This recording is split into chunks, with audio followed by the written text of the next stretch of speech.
Buenas tardes a todas las personas que se dieron su tiempo en un feriado de Corpus Christi para que podamos recordar y aprender un poco de lo que se viene, digamos, con el tema de todo lo que se presenta al sistema tributario boliviano. Entonces, en esta ocasión hemos invitado al profesor Freddy Condorena. Y pues Freddy, la bienvenida y gracias realmente por aceptar este reto en un feriado. Sabemos que no es fácil, a veces la familia, la casa y todo lo demás, pero creo que es eso, ¿no? O sea, creo que eso es lo que se reconoce en una persona, el valor tuyo, esa intención de darte a conocer, de dar a conocer todo lo que tú sabes y compartir esa experiencia que tú tienes. Freddy, bienvenido y pues adelante, el salón es tuyo y el... Muchas gracias, muchas gracias. Bueno, ahí habituándonos a esta nueva forma de comunicación, ¿verdad? Y por el chat me decía Juan Carlos, ¿estás serio, don Freddy? ¿Qué ha pasado? Me dice, bueno, no es que esté serio, lo que pasa es que estaba preocupado. Digo, no entro ahora en punto, generalmente yo soy muy conán en ese respecto, me encanta entrar ahora en punto. Bueno, por favor, tu comprendido, apreciado Hugo, si estoy llegando bien en audio y en video para que podamos comenzar de una vez con la presentación. Freddy, perfectamente, el audio está perfecto, la imagen no podía ser mejor, hermano, la resolución pero sí, máxima de tu equipo, así es que se nota todo, lo joven y mantenido que estás, compañero. Bueno, pensé que ibas a decirme, bueno, más no se puede hacer, cirugía no tengo tampoco. Muy bien, a ver, vámonos entonces rápidamente, ¿dónde está mi publicación? Acá está mi publicación, entiendo que se está viendo en pantalla, ya tenemos lo que es el dato de referencia. Muy bien, antes que nada, antes de comenzar, tengan ustedes muy buenas tardes, qué mal educado, ¿no? Este joven se entra nomás así a la web y no saluda a las personas. Bueno, ¿cómo están? Muy buenas tardes a todos ustedes quienes están presentes acá en esta nueva aula virtual, en esta nueva casa, como se llama, Revista Gestión de Tributación. Realmente es un placer para mí poder estar a través de este medio y poder compartir conocimientos, que es lo que más nos agrada. Revista Gestión Contable y Tributaria, el agradecimiento, por cierto, al licenciado Hugo Vilca, quien ha hecho posible también este emprendimiento y pues debemos dar el espaldarazo necesario. Como lo dijo, el día de hoy es bien complicado, pero definitivamente nosotros el cariño que le tenemos es bastante grande y pues estamos acá firmes al pie de la cámara web, como quien diría, para poder iniciar este curso. Bueno, rápidamente nos vamos entonces a analizar el aspecto de las empresas comerciales, las empresas industriales y las empresas de servicio. Estos tres rubros empresariales tienen algo en común, algo que los relaciona por sí. Aparte de los recursos humanos, aparte de los recursos que hacen a los recursos económicos, ¿no? Aquellos que van colocando los recursos económicos, aparte de los recursos logísticos, existe un término que los relaciona a estas tres, vamos a decirle, tres clasificaciones de empresas. ¿Cuáles son esos? Los impuestos. Definitivamente, cualquiera de las tres pagan impuestos y obviamente cada una en su especialidad, cada uno en su criterio, cada uno en el alcance que tiene, de acuerdo a lo que dice la normativa, preferentemente nosotros tenemos que tomar en cuenta ese aspecto. Y bajo esa situación, apreciados concurrentes, nos tenemos que hacer una pregunta de rigor, dos preguntas en sí. La primera que nos dice, bueno, ahí tiene la fotografía de cuando yo era joven, ahí tenemos, y me cuestionaba lo siguiente, dice, ¿cuántos impuestos vigentes existen en Bolivia? Bueno, desde luego tenemos una gama variadísima de impuestos, los cuales precisamente el día de hoy vamos a conocer desde el punto de vista de la recaudación del Servicio de Impuestos Nacionales. Estamos hablando de aquellos impuestos que se recaudan a través de esta institución denominada Administración Tributaria. Entonces, bajo ese concepto, la pregunta que, surge acá, ¿cuántos impuestos vigentes existen? Seguramente existe también en los concurrentes personal que está de acuerdo a la formación, es decir, personas que todavía no han salido de las aulas universitarias y tienen esa curiosidad y por eso están también conectados al webinar. Y los profesionales, obviamente los colegas que están con nosotros compartiendo este conocimiento, también están en relación a esa situación, viendo y haciéndose la misma pregunta de rigor. Créanme, amables concurrentes, que no es el hecho de que uno haya trajinado el campo, ¿no? Este campo tributario o la experiencia que uno tenga a rigor de esta situación, haga que uno precisamente tome los recaudos del caso y diga, bueno, yo soy experto en tributación, yo conozco todos los impuestos habidos y por haber. Créame que no. porque cada día esto va evolucionando y lamentablemente esa es la vivencia con la cual nosotros tenemos que convivir, si el término lo permite, bajo el concepto de que debemos estar a la par con la actualización de la normativa impositiva. Es cierto que desde un principio los impuestos se crearon como tales, pero definitivamente existen varias situaciones que hacen que los cambios se den y esto sea más dinámico de lo que habíamos imaginado. Preferentemente en nuestra carrera en contaduría pública autorizada o en auditoría financiera o en contabilidad también existen profesionales también del rubro administrativo, podemos decir, y económico, porque somos una gran familia denominada Facultad de Ciencias Económicas y Financieras. De cualquiera de los tres rubros, la necesidad imperiosa es de conocer los impuestos vigentes en Bolivia, porque es esa la relación que vamos a tener. De aquí en adelante vamos a convivir con los impuestos, para bien o para mal, como quien diría. Bajo ese concepto también es importante hacernos la segunda cuestionante en este aspecto, la cual dice, ¿por qué debo conocer la existencia de estos impuestos? ¿Cuál es la finalidad? O sea, dicho de otro modo, a ver, ¿por qué me van a dar teoría, me van a dar argumentos, base legal, me van a dar de los impuestos en función a la teoría? ¿Por qué es necesario? Porque definitivamente, recapitulamos una vez más el concepto, es el hecho de que en esta vida profesional, cualquiera sea la profesión, inclusive me animo a decir, a extender la situación, ¿quién no está alcanzado por los impuestos? Definitivamente ese es un concepto que hay que tomar en cuenta. Bajo ese parámetro, apreciados concurrentes, quiero agradecer una vez más a la revista Gestión Contable y Tributaria el día de hoy, jueves 11 de junio del año 2020, ahora 17, bueno, estaba programado 17 según mi cronograma, pero bueno, es 17:30 el horario de inicio. Quien les habla, Freddy Claudio Condorena Cinca, viene a sumergirlos en este mundo apasionante que se llama los impuestos vigentes en Bolivia. Bajo ese parámetro, entonces, tomamos en cuenta lo siguiente. Voy a tomar de referencia esta memoria anual de la Administración Tributaria, es decir, del Servicio de Impuestos Nacionales. Memoria anual que data del año 2018. Y acá valga el jalón de orejas, digo yo, a la administración tributaria, porque ya a estas alturas del partido estamos ya a junio del año 2020, ¿no? Independientemente de los efectos de la pandemia y todo aquello, ya debería estar colgada en la plataforma de la administración tributaria esa memoria anual 2019, porque se sobreentiende que ese trabajo ya ha sido plasmado, esa situación ya ha sido cerrada, como que en su momento nos exigieron a nosotros, ¿verdad? Nos dijeron, a ver, señores, los Graco y Prico principalmente tienen que ya terminar sus estados financieros. ¿A qué hora? Hasta el 29 de mayo nomás tienen tiempo. Y es más, querían que pagamos impuestos antes todavía. Entonces, bajo ese criterio, obviamente, quien exige también debería dar el ejemplo. Me voy al sentido netamente operativo. Acá no quiero hacer crítica de ninguna situación o decir, está haciendo mal su trabajo. Definitivamente ese no es el concepto, porque somos todos colegas, ¿verdad? Los que estamos en función de contribuyentes, y los que estamos en función de fiscalizadores, los que estamos en función de patrocinadores de los contribuyentes, etcétera, etcétera. Entonces, bajo ese criterio, simplemente la observación en el sentido de que ya debería estar esa memoria anual 2019 colgada en la plataforma de la Administración Tributaria, lo cual no encontramos, pero como dice el dicho, si del cielo te caen limones, aprende a hacer limonada. Entonces, tenemos esta memoria anual 2018, la cual nos sirve para analizar estos conceptos. La recaudación por impuesto, importante conocer ese concepto. También la recaudación por actividad económica, así como las empresas mejor pagadoras. Esta fuente ha sido extraída de esa página web de la Administración Tributaria, donde dice memoria institucional. De ese link es que he extraído este documento y bueno, les vengo a compartir a todos ustedes precisamente para que tomemos en cuenta estos aspectos. Bajo el concepto de la recaudación por impuesto, es necesario analizar este tópico que tenemos en pantalla. Y permítame, por favor, apreciar mi puntero láser. ¿Dónde está el puntero láser? Señor puntero láser, ahí está. Me estoy pareciendo a alguien, ¿verdad? Bueno, a ver, vamos acá. Analizamos rápidamente esta situación de las recaudaciones impositivas con un rango de tiempo desde el año 2005 hasta el año 2018, porque es el último dato que se tiene en la administración tributaria. El gráfico cuarto dice recaudación total gestionada por el SIN en millones de bolivianos. Y noten este término, por favor, que es importante conocerlo, que es importante tomarlo en cuenta, porque dice gestionada por el SIN. ¿Qué quiere decir? Que aquí ha debido haber un proceso de gestión para la recaudación correspondiente en estos números que se muestran acá. Entonces, obviamente, estamos ante un escenario en el cual el año 2014, a nivel global de todos los impuestos estamos hablando, porque acá en la parte inferior pueden notar ustedes, dice fuente, base de datos del SIN, información preliminar, incluye mercado interno y el IDH, el famoso IDH, que ha sido sujeto de controversia también. Entonces, bajo ese concepto tomamos en cuenta esta situación. que 49.720 millones de bolivianos, porque esa es la cifra que expresa acá, ha sido la mejor recaudación en el año 2014. Ahora, bueno, la pregunta surge, ¿por qué nos estás mostrando, como decía Porky, ¿no? Así tartamudeamos un poquito, así, pero, o sea, más o menos así. ¿Por qué nos estás mostrando estos datos de recaudación?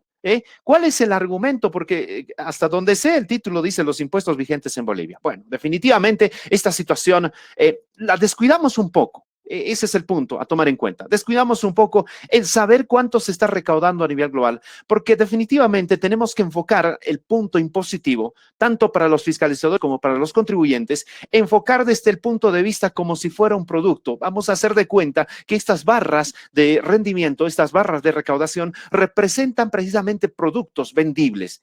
Yo sé que alguien me dirá, pero Freddy, estás mal, estás descabellado. ¿Cómo vas a comparar productos con impuestos? Bueno, definitivamente el concepto es que nosotros tomemos en cuenta el parámetro establecido bajo otro criterio formalizado precisamente en la situación de que nosotros debemos tomar en cuenta esos ingresos precisamente para alertar, para abrir los ojos, para tener las orejas bien abiertas y los ojos grandes bien abiertos en sentido de las recaudaciones. Porque definitivamente este pico que está acá, 49.720 en millones de bolivianos, hace referencia precisamente al concepto de que nosotros estamos hablando de una recaudación pico, la mejor que ha tenido la administración tributaria. Entonces, en función a ese criterio, como estamos en capacitación, vamos a tomar en cuenta esa situación. Entonces, debemos tomar en cuenta este criterio, porque en algún momento, la administración tributaria va a querer llegar a este número mágico, el cual le ha significado una excelente recaudación. ¿Y cómo hace para llegar a ese criterio? Como lo dice acá su término, gestiona, hace trabajos, elabora POAs, elabora esquemas, elabora secuencias, bajo los cuales la administración tributaria de alguna manera querrá llegar a alcanzar este nivel óptimo de recaudación. Bajo ese concepto, obviamente, tomamos en cuenta lo que pasó como referencia el año 2018, en el cual la administración tributaria hizo su mejor esfuerzo, ¿no? Su mejor esfuerzo, note mis manos, su mejor esfuerzo para lograr la recaudación correspondiente que llegó a 40.824 millones de bolivianos. Entonces, en función a ese criterio, lanzaron la ley 1105, una ley que tuvo la finalidad de provocar precisamente que los contribuyentes estén incentivados para hacer la mejor recaudación posible. Bajo ese concepto, entonces, simplemente lograron 1.297 millones de bolivianos, obviamente el gráfico que ustedes pueden apreciar acá, con referencia a la ley 1105. Bueno, definitivamente, desde el punto de vista numérico, podemos ver que esa ley del perdonazo no tuvo el impacto que esperaba la administración tributaria.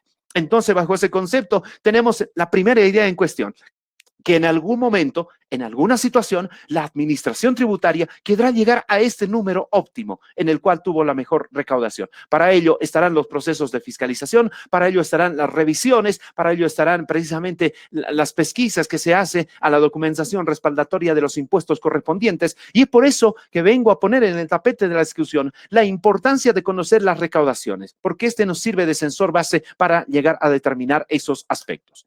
Bajo ese concepto, seguimos analizando la recaudación por impuesto. Tenemos el gráfico 5 extraído de la página 29 de la memoria del SIN 2018, la cual dice recaudación mercado interno gestionada por el SIN. Otra vez gestionada, ese término aparece ahí para decirnos que la administración tributaria hace su mejor esfuerzo para hacer la recaudación. Pero estamos hablando del mercado interno, estos impuestos del mercado interno, en el cual podemos apreciar ya que existe una diferencia con relación al anterior gráfico, en el cual se muestra el año 2015 como el sensor máximo de recaudación con 35.874 millones de bolivianos. Y seguido ahí está pegadito lo que es la gestión 2018, que podemos decir que ha sido la tercera en recaudación, porque la 2016 también tuvo un buen margen de recaudación. Entonces, nos está diciendo otra vez este gráfico que tenemos un sensor, el cual nos dice que en algún momento la administración tributaria quiere llegar a este objetivo fundamental. Es por eso los procesos de control, es por eso las situaciones de fiscalización, reitero una vez más, y es por eso toda la secuencia que sigue la administración tributaria, evidentemente para lograr ese concepto establecido. Bajo ese criterio, apreciados concurrentes, debemos tomar en cuenta también la situación establecida en función a la participación de cada uno de los impuestos. Y aquí debo abrir grandemente los ojos, como digo yo, los ojos grandes bien abiertos, para determinar lo siguiente. Y aprecien por favor esta gráfica que nos da las luces al respecto. Nos dice que en la gestión 2018, el impuesto al valor agregado tiene una participación de 30.6%. Y hablando a nivel porcentual, estamos ante el escenario de que el impuesto al valor agregado ocupa el primer lugar a nivel de recaudación en total. Noten ustedes cuántos participantes tenemos acá. 1, 2, 3, 4 y 5. De los cuales el primer lugar lo ocupa el impuesto al valor agregado, el segundo lugar el impuesto sobre las utilidades de las empresas y el tercer lugar está el impuesto a las transacciones. En cuarto lugar aparece el impuesto especial de los hidrocarburos y sus derivados con un 9.1 de participación y el resto de impuestos está con un 17.6% de participación. ¿Qué nos dice este cuadro de referencia? Nos dice entonces que las niñas de sus ojos, porque son 3 acá, estamos viendo que son 4 inclusive, las niñas de sus ojos de la administración tributaria son estos impuestos. Entonces, le va a dar, se supone por lógica, que le va a dar mayor énfasis en cuanto se refiere a la gestión recaudatoria. Controles, revisiones, respaldos, revisión de declaraciones juradas, etcétera, etcétera, etcétera. Entonces habrá que tomar los recaudos correspondientes desde el punto de vista del contribuyente para no incurrir en errores en los cuales se ve involucrada y se ve afectada, por ejemplo, la base imponible. Se ve afectada, por ejemplo, la situación del pago.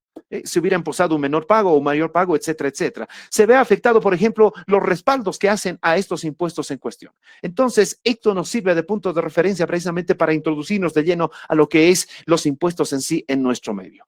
Bajo esa concepción, agarramos también, y es importante notar en cuenta, la recaudación que se tiene a nivel Bolivia por departamento. Y esto hay que tomarlo muy en cuenta porque este es el escenario en el cual nos vamos a mover. Quiere decir, dicho de otro modo, que en estos lugares donde hay mayor recaudación de impuestos, habrá por ende mayor control, porque definitivamente si acá están recaudando más, no creo que se les ocurra descuidar este aspecto. Por lo menos, quien les habla estaría en posición de control, no haría ese trabajo contrario, ¿verdad? No haría. Si, por ejemplo, lo comparamos con una situación comercial, el mejor producto que yo tengo, le tengo que dar más énfasis a ese producto, darle campañas publicitarias, darle incentivos y todo aquello para que ese producto se siga vendiendo de la mejor forma. Entiendo yo que lo mismo hace la administración tributaria, pone sus mejores oficios para mantener este nivel recaudatorio. Y como pueden apreciar la gráfica, tenemos la gestión 2017 con un rango establecido de 11.404 millones de bolivianos recaudados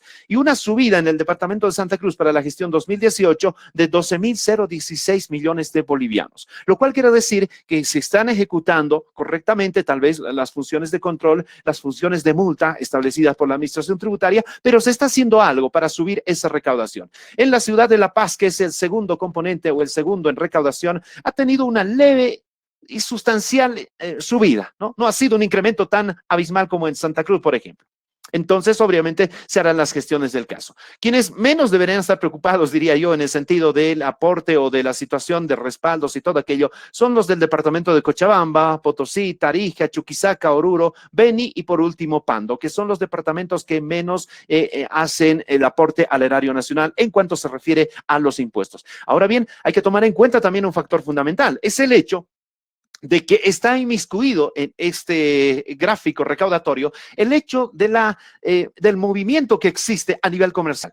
No es lo mismo el movimiento que existe en Santa Cruz, como sabemos nosotros, se nos ha clasificado con 4 capitales inclusive acá, ¿verdad? A ver, recapitulamos, sí señor. 4, La Paz, Cochabamba, sí. La capital de la comida es Cochabamba. Bueno, lo dejamos ahí. A ver, la capital de fundación es Sucre. La sede de gobierno, La Paz. La capital industrial representa entonces Santa Cruz de la Sierra, porque es ahí donde se mueve la mayor cantidad de industrias posibles. Entonces, tenemos que ver también esos componentes que hacen establecido. Si bien hablamos de la capital de nuestro país, Chuquisaca, bueno, tiene un bajo nivel de recaudación, siendo capital. Entonces, quiere decir que también los movimientos están establecidos. Ahora bien, bajo ese concepto, es importante conocer esta gráfica tomando en cuenta precisamente la ubicación geográfica en la cual se encuentran las actividades comerciales. Es decir, dicho de otro modo y para resumir este cuadro, los que están en Santa Cruz, La Paz y Cochabamba tendrán mayor trabajo a nivel impositivo que los que están en estas otras regiones porque seguramente el movimiento va a ser poco, no va a ser tan amplio como tenemos acá en estos departamentos. Para cerrar la conjeturación de este aspecto, tenemos en cuenta y analicemos el punto de vista de la recaudación por actividad económica. ¿Y para qué es importante saber este concepto? Dirán, bueno, ¿cuándo nos vas a decir los impuestos vigentes en Bolivia? Bueno, definitivamente cuando nosotros entendamos de que tenemos el comercio como la actividad más recaudadora o más aportativa a nivel de impuesto a nivel de la administración tributaria. Es decir, que el comercio aporta 5.665 millones de bolivianos al erario nacional, seguido de la actividad de servicios financieros, bebidas, servicios de empresas, transporte y almacenamiento, comunicaciones, construcción, etcétera, etcétera. Ahí tenemos la gama. Si ustedes quieren revisar con mayor detenimiento estas cifras estadísticas, remítanse por favor a la página 32 de la memoria del SIN 2018. Bajo ese concepto, entonces, rápidamente analizamos a las empresas mejor pagadoras, que creo que es lo que viene a continuación. Efectivamente, el inciso 3 nos habla precisamente de ese criterio, las empresas mejor pagadoras. ¿Por qué es necesario? Pero antes, me estoy olvidando de un aspecto, por favor, compartamos una vez más esta gráfica. Quiero decir entonces, a ver, acá el mensaje subliminal, y es por eso que quiero compartir con ustedes, que este rubro empresarial, esta actividad económica, al generar mayor ingreso, mayor aporte al erario nacional, tendrá mayor movimiento. Por ende, necesita mayor mano de obra a nivel impositivo, ¿verdad? Son empresas, y estos números son importantes, en los cuales los que no tienen fuentes laborales, valga el consejo, pueden acomodarse en esas funciones, en esas empresas, precisamente para poder prestar sus servicios como asesores tributarios o como personal entendido en la materia que puede llevar adelante toda la gestión tributaria para que la empresa no tenga problemas. Entonces, bajo ese criterio pueden repasar también este concepto. Ahora bien, enfocamos desde el punto de vista de las 100 mejores empresas, como lo dice la Administración Tributaria en su cuadro número 13, nos dice las 100 mayores, o los 100, estoy leyendo mal, dice los 100 mayores contribuyentes del 2018 en millones de bolivianos y en porcentaje. Acá tenemos las cifras estadísticas, ahí está Yacimientos Petrolíferos Fiscales Bolivianos, Yacimientos Refinación S.A., Cervecería Boliviana Nacional S.A., Minera San Cristóbal S.A., Empresa Nacional de Telecomunicaciones, ahí está, se podría decir que esta empresa, la número 5, es la primera que representa representa el rubro de telecomunicaciones, evidentemente, pero estaría enmarcado en las empresas de servicio. ¿Se acuerdan que al principio vimos 3 escenarios, verdad? Empresas de producción, empresas de servicio y empresas comerciales. Entonces, enmarcaría en ese criterio este número 5. De más está decir que estas empresas pertenecen también a otro rubro. Telefonía y celular, Bolivia, ahí está Telecel, con su sede en Santa Cruz, con su nivel de recaudación. ¿Qué nos llama la atención de este cuadro? Nos llama la atención el hecho de que este total de contribuyentes que hacen 100, que son los mejores contribuyentes, ¿no? Han hecho el top 100, vamos a llamarle así, se me fue de la memoria el número 100, porque generalmente ese es un top 10, ¿verdad? Que son los 10 primeros, ahí tenemos la clasificación. Y precisamente yo estoy mostrando en este cuadro el top 10, pero este cuadro está armado por 100 empresas las que más contribuyen al erario nacional. Y me dice que esas 100 empresas representan un 59.9% del total de recaudaciones en el mercado interno. ¿Qué tal?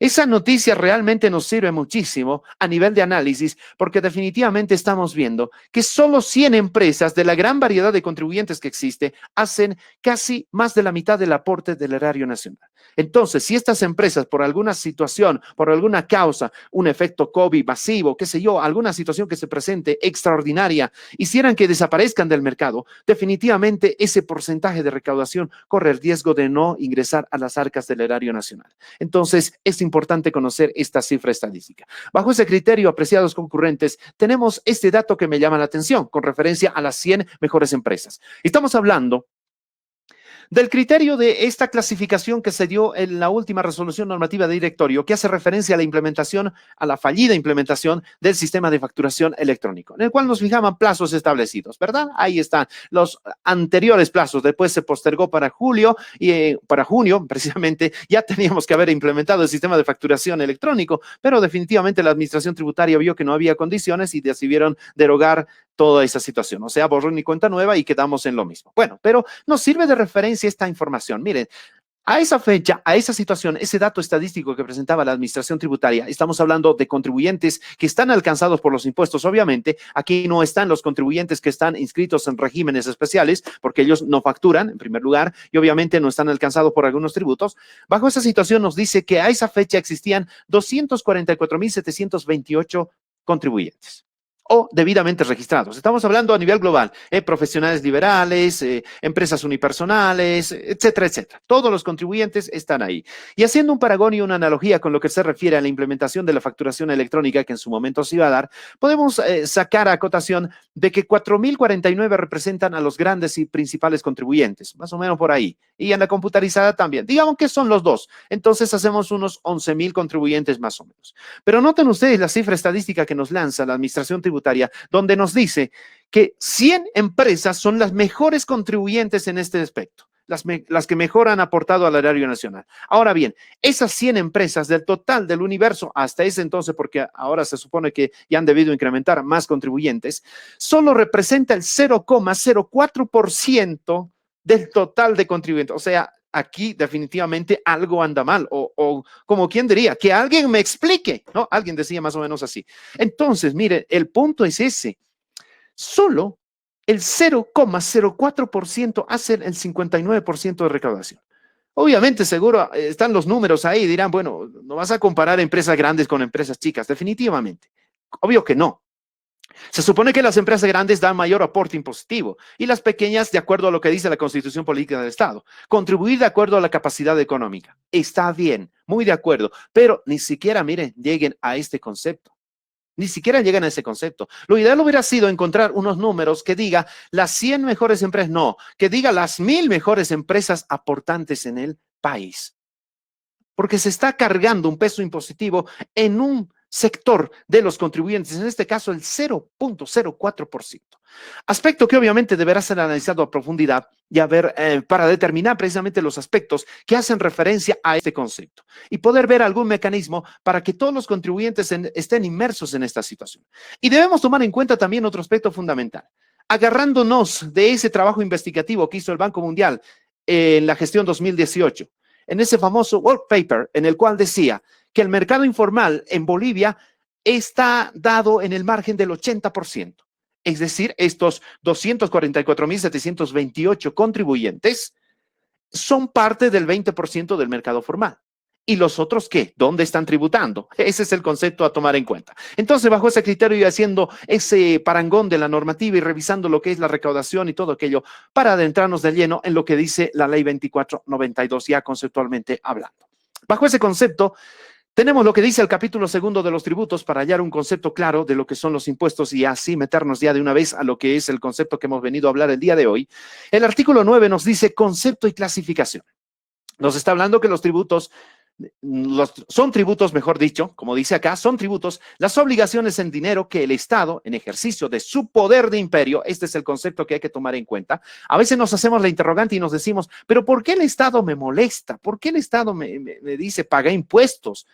Definitivamente están ejerciendo fuerza contra mí, o sea, no debería. No, miren, acá existe el ejercicio de su poder de imperio. Este es un término jurídico que con mayor propiedad lo puede explicar precisamente un jurista, un entendido en la materia. Pero nosotros nos agarramos desde el punto de vista del trabajo que nosotros tenemos. Entonces, analizamos este concepto y decimos, perfecto, el Estado ejerce su poder de imperio, por el cual impone con el objeto de obtener recursos para el cumplimiento de sus fines. Dicho de otro modo, necesita de los tributos, hablamos de un concepto general, necesita de los tributos para poder lograr obtener los recursos y poder cumplir los fines establecidos. Ahora, en el segundo parágrafo de este artículo 9 de la Ley 2492, en su capítulo 2, los tributos, nos dice que los tributos se clasifican en impuestos, tasas, contribuciones especiales y patentes municipales. Son los 4 componentes entonces de los tributos. Nosotros vamos a abordar simplemente este aspecto de acá, porque necesitaremos más tiempo para abordar lo que son tasas, contribuciones especiales, cómo se paga, quién lo paga, quién cobra, quién no cobra, etcétera, etcétera. Pero nos adentramos a lo que dice los impuestos, bajo el punto de vista de un análisis de la recaudación de la administración tributaria. Y efectivamente, conceptualmente, vamos a regirnos también a lo que dice la Ley 2492, que es un consejo sano que podría compartir con ustedes en relación a que todo concepto debe estar extractado precisamente de la normativa. No hay aquí concepción contable, no existe aquí, estamos hablando desde el punto de vista tributario, ojo, desde el punto de vista tributario. Tenemos que tomar en cuenta lo que dice la ley, en este caso el Código Tributario Boliviano es el regente de toda la normativa en cuestión tributaria. Entonces, qué mejor que él que nos dé los parámetros conceptuales establecidos para poder interpretar precisamente de mejor manera lo que dice los impuestos. Y en este caso, el concepto de impuesto nos dice, impuesto es el tributo cuya obligación tiene como hecho generador una situación prevista por ley. y definimos acá el hecho generador como la situación que se presenta ante una situación emergente del tributo propiamente dicho. En ese criterio tenemos, por ejemplo, la ley 843 que precisamente hace referencia a esta situación, a la situación provista por ley, independientemente de toda actividad estatal relativa al contribuyente. Ese es el concepto, apreciados concurrentes, que debemos tomar en cuenta para agarrarnos fuertemente de los tributos y poder establecer esa conceptualización para adentrarnos precisamente al análisis de los impuestos vigentes en Bolivia. Bajo ese criterio, la pregunta que debemos hacernos con referencia a los impuestos, o las preguntas, porque son varias preguntas, son simples. La primera que viene en cuestión, ahí otra vez tengo la foto de cuando yo era joven, ahí está, aunque no me crean en serio, ese soy yo cuando era joven. No, mentira, vamos a darle. ¿Qué grava el impuesto? La primera pregunta que nos hacemos. ¿Qué grava? ¿Qué actividades grava? ¿Sobre qué se aplica? Dicho de otro modo. La segunda pregunta que nos hacemos, ¿quiénes pagan los impuestos? ¿Lo paga él, lo paga ella, lo paga todos? A ver, eso lo vamos a determinar ahora impuesto por impuesto. ¿Quiénes no pagan? Porque existe también excepciones, ¿verdad? Se da la situación en la que un impuesto alcanza a unos contribuyentes y a otros contribuyentes no. Entonces se da bajo ese criterio. ¿Cuál es la alícuota que se aplica para pagar determinado impuesto? Existen diferentes alícuotas referentes a cada tipo de impuestos y cada situación establecida. La que más conocemos, el IVA, el IT, el IUE, el RCIVA, etcétera, etcétera. Pero existen otros que también tienen sus alícuotas establecidas. ¿Qué formularios se utilizan para pagar? La quinta pregunta que nos debemos hacer. Porque ¿con qué formulario es que yo voy a imposar a la administración tributaria ese impuesto que voy a dejar en las arcas del Estado a través de la administración tributaria? ¿Verdad? Necesitamos formularios precisamente que tienen el nombre de declaración jurada, que en amparo del artículo 98 de la ley 2492 ya ejerce fuerza de poder para que nos puedan cobrar el tributo. Ese es el concepto que hay que tomar en cuenta. ¿Cuándo se debe pagar? Ahí está el fundamento básico. ¿Cuándo se debe pagar? Los plazos que la administración tributaria nos ha definido, los vencimientos propiamente dicho, en los cuales, ¿no?, muchos de nosotros no estamos familiarizados en lo que se refiere. Bueno, conocemos lo que mayormente manejamos, pero existen también plazos para el pago de los tributos correspondientes, en este caso de los impuestos. Bajo ese concepto, en los impuestos recaudados por el SIN tenemos el impuesto al valor agregado con su acrónimo IVA. Tenemos el impuesto a las transacciones con su acrónimo IT. Tenemos el impuesto sobre las utilidades de las empresas con su acrónimo IUE. Por si acaso es sobre, no es a las. Lo digo porque vi algunas publicaciones que decían impuesto a las utilidades, ¿no? Es que lo que pasa que A y sobre es lo mismo, alguien decía por ahí, bueno, ya, pero lo que está en la normativa, yo les digo eso, no estoy criticando ni nada por el estilo de la escritura, sino simplemente lo que está plasmada en la ley, eso es lo que tenemos que repetir nosotros. Creo que inclusive el Ministerio de Economía cometió ese error, ¿verdad? Bueno, ahí está. Al mejor cazador se le va la liebre, por favor, ¿eh? Régimen complementario al impuesto al valor agregado, ese es el nombre que tiene este impuesto y su acrónimo es RCIVA. Bueno, de hecho que estos 4 impuestos ya los conocemos sobradamente, hemos analizado los conceptos establecidos, pero los vamos a repasar. Ahora bien, se vienen otros impuestos que viene a ser el impuesto a los consumos específicos con su acrónimo ICE. El otro impuesto, el sexto, en rigor al número de ubicación, sería el impuesto a las salidas aéreas al exterior con su acrónimo ISAE, el sexto impuesto. Vamos al séptimo impuesto que nos dice impuesto especial a los hidrocarburos y sus derivados, IEHD. Ahí está, su acrónimo correspondiente. Y el octavo impuesto sería impuesto directo a los hidrocarburos, el famoso IDH. Seguramente algunos están familiarizados con estos impuestos porque los están declarando mensualmente, los llevan adelante y todo aquello. Impuesto a las transacciones financieras aparece como el noveno impuesto con su acrónimo ITF. Tenemos el décimo impuesto, que sería el penúltimo, impuesto al juego con su acrónimo IJ. Y por último está el impuesto a la participación en juegos con su acrónimo IPJ. Entonces, son 11 los impuestos sobre los cuales tengo que tener la lupa controladora, ¿no? Los ojos grandes bien abiertos, porque definitivamente estos impuestos de alguna manera pueden representar alguna carga impositiva a las empresas en las cuales yo trabaje o a las empresas que patrocine, como contador en general de todas las empresas. Bueno, dicho de otro modo, que las empresas son mis clientes, ¿verdad? Entonces debo tomar los recaudos correspondientes. ¿Qué es lo que necesito de esto? De cada uno de los impuestos. Reitero una vez más, nos hacíamos 6 preguntas en cuestión. Necesito, y fijen el término, por favor, y lo voy a repetir 3 veces. Dominar. Otra vez, dominar, y va con la tercera. Dominar. Necesito dominar conceptualmente esas 6 preguntas que me hice con relación a los impuestos. Porque uno no sabe en qué momento pueda necesitar de esos conocimientos adquiridos para poder precisamente implementar una mejor defensa, puede ser, o una mejor declaración, o una relación de planificación tributaria, qué sé yo.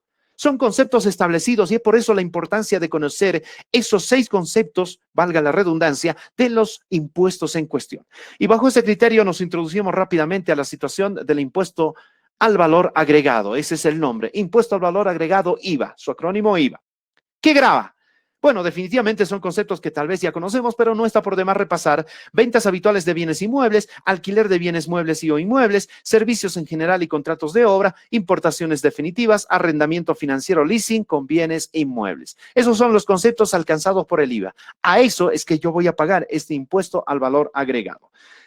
¿Quiénes deben pagar? Bueno, se supone que las personas naturales o jurídicas que realicen las operaciones mencionadas anteriormente. O sea, las personas que se dediquen a este tipo de operaciones, entonces estarán sujetos a este pago correspondiente. O sea, ellos deberán imposar a la administración tributaria porque debemos tomar en cuenta que hacer un impuesto indirecto, quien paga el impuesto en sí es el primer usuario. Es decir, cuando yo voy a hacer una compra y me entregan la factura correspondiente, en esa factura, como dice el artículo 5 de la ley 2492, ya está incluido el impuesto en cuestión. Entonces, ya en ese momento, cuando yo estoy pagando, bueno, al contado o en planes de pago, qué sé yo, depende del trato que tenga comercial, pero en ese momento, cuando yo estoy pagando, si lo hago al contado o tengo un compromiso de pago, ya ese impuesto al valor agregado viene incluido en ese documento. Lo cual, desde mi punto de vista, tendría que ser el IVA efectivamente pagado. Es una apreciación personal, por cierto, que la compartirán o no, obviamente, pero es el concepto. Es la primera instancia en la cual se presenta, porque yo pagué por esa transacción determinada y el documento en cuestión es la factura correspondiente. Bajo ese criterio, apreciados concurrentes, vamos a analizar la segunda etapa que dice, ¿quiénes no pagan el impuesto? Bueno, tenemos una lista bastante larga en la cual podemos decir que son importaciones del cuerpo diplomático, importaciones bona fide, importaciones de buena fe, hasta $1,000 estadounidenses, transferencia de cartera, transferencia con valores de oferta pública, exportaciones de bienes, venta de servicios turísticos y hospedaje y turistas extranjeros. Ahí está, ojo con esto, ojo con esto. Si bien existe una liberación para los turistas extranjeros, acá no tenemos que agarrarnos en el sentido de decir, bueno, las empresas que hacen servicios turísticos no emiten factura, definitivamente. No, ese es un concepto errado. Dice turistas extranjeros, no dice turistas nacionales en primer lugar. Y las actividades de producción, prestación y difusión de eventos producidos por artistas bolivianos realizados en espacios y o escenarios del gobierno central municipal. Este concepto también lo debemos desmenuzar porque se ha confundido mucho el aspecto. Con las disculpas del caso, los amigos artistas, les digo amigos artistas porque definitivamente también existen artistas en los colegas de la profesión, ¿verdad? Se ha confundido mucho este aspecto en el sentido de no extender la factura correspondiente del impuesto al valor agregado por ejemplo, un acontecimiento privado. ¿Verdad?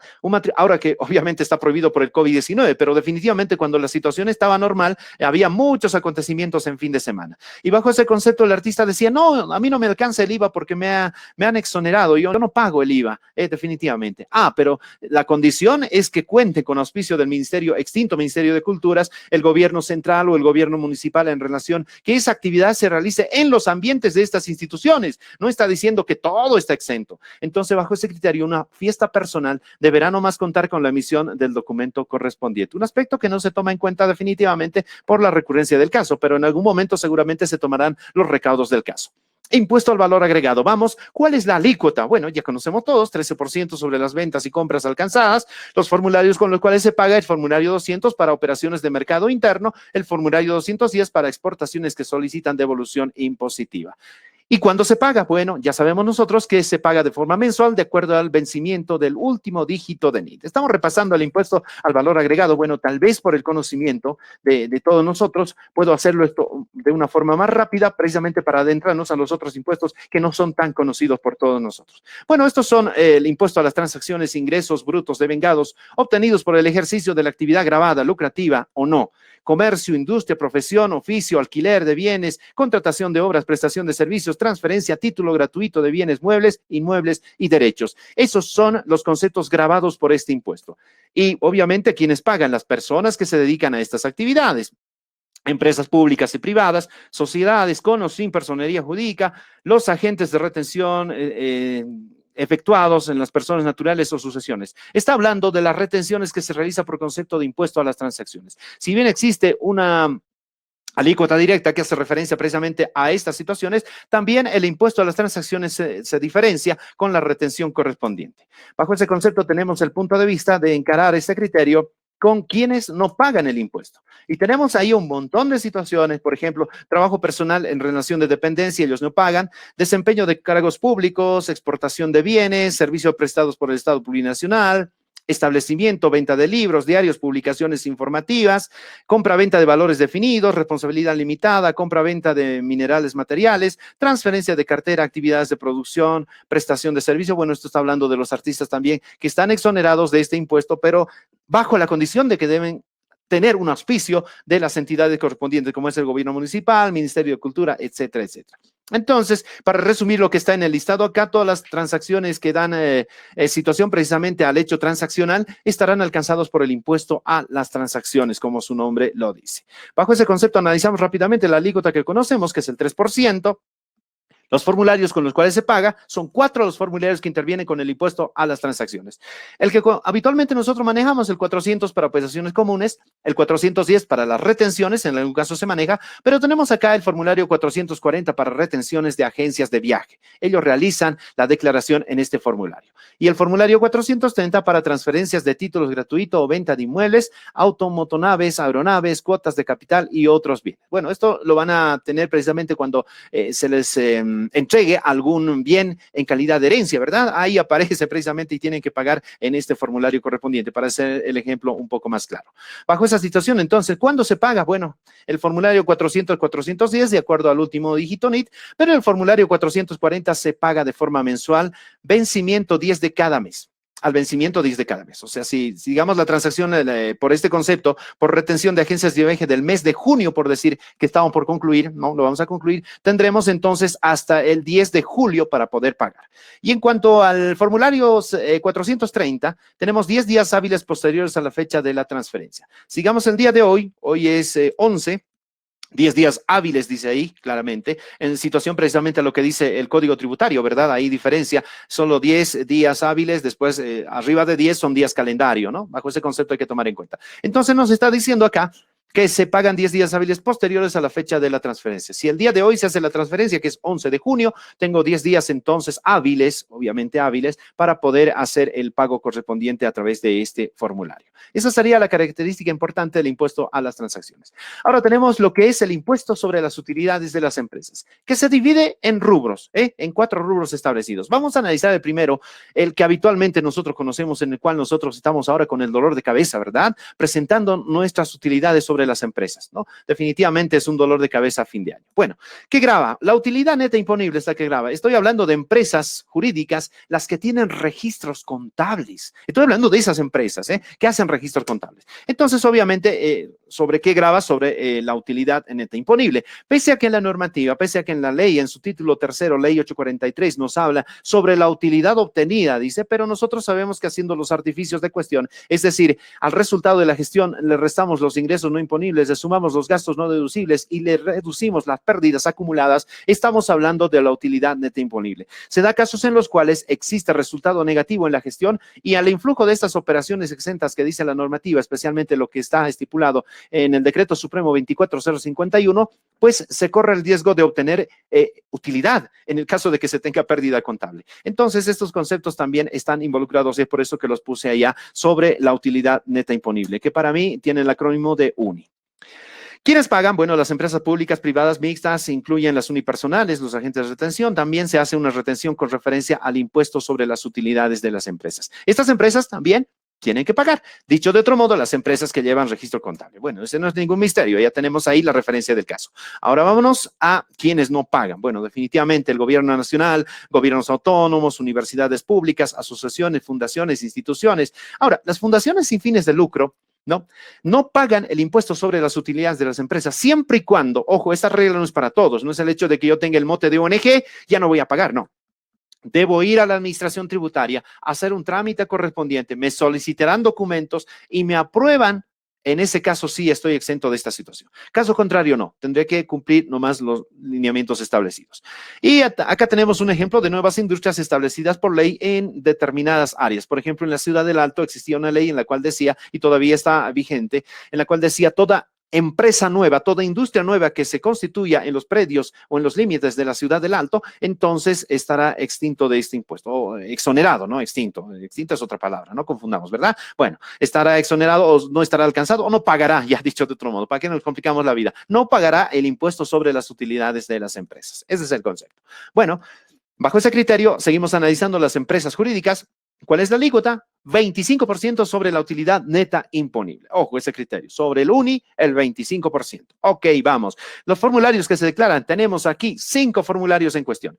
El 500, que conocemos para empresas obligadas a llevar registro contable. El 520 para empresas no obligadas a presentar registro contable. Estamos hablando de las ONGs. El 605 precisamente para la preparación de los estados financieros de estas empresas. El 560 para empresas del alto con promoción económica, los que se han...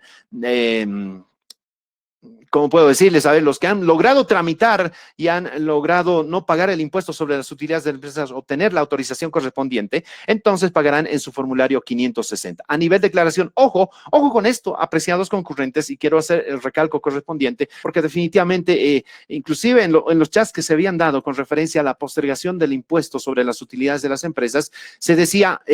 se está postergando el pago y ¿qué hay con la declaración? O sea, bueno, definitivamente el pago se lo hace con la declaración del formulario, ¿no? Debemos tener las dos situaciones juntas. Ahora, los eventos que se dan en relación al formulario y al pago correspondiente de cada uno de los impuestos son totalmente diferentes. Dicho de otro modo, yo puedo presentar el formulario sin haber pagado el impuesto.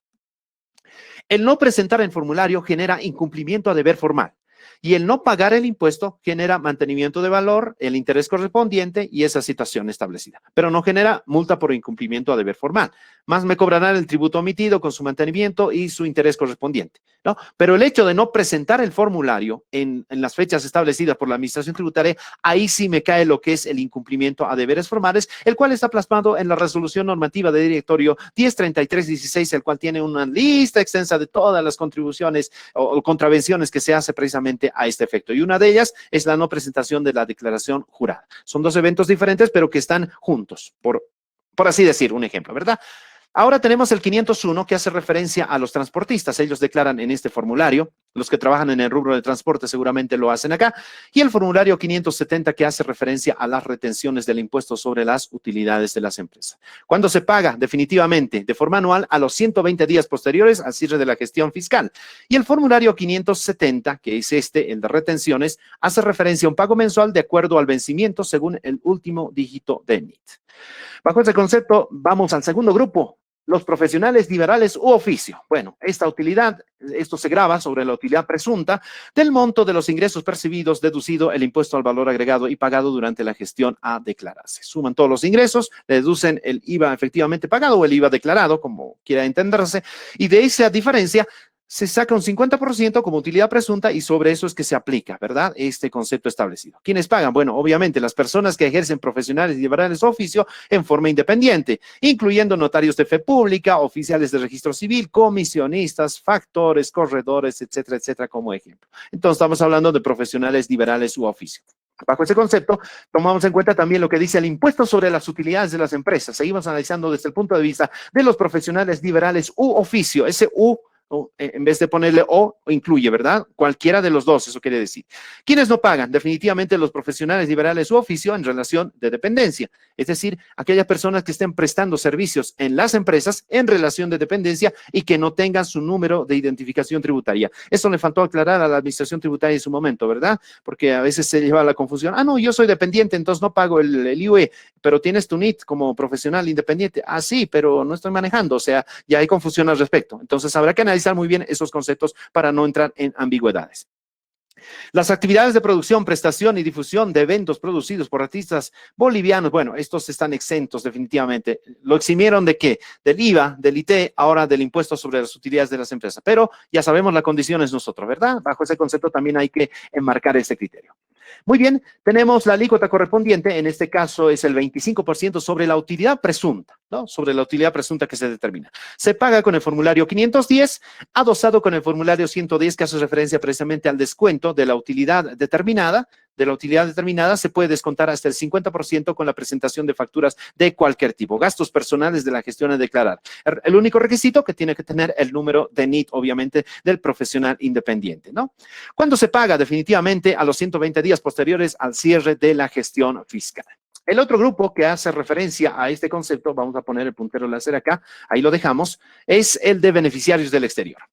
Y grava sobre las utilidades de fuente boliviana remitidas al exterior, en una primera instancia, pagos realizados al extranjero por servicios contratados, en una segunda instancia, y actividades parcialmente realizadas en el país. Son estos los tres conceptos que involucra precisamente el hecho de ser la base gravable para este impuesto sobre las utilidades de las empresas, beneficiarios del exterior, que sería el tercer grupo, ¿verdad? El primero era de las empresas, el segundo de los profesionales, ahora vemos beneficiarios del exterior. Bajo ese concepto tenemos la pregunta de rigor, ¿quiénes pagan? Bueno, personas naturales y jurídicas que remitan dichas rentas, obviamente los que hagan la transferencia correspondiente.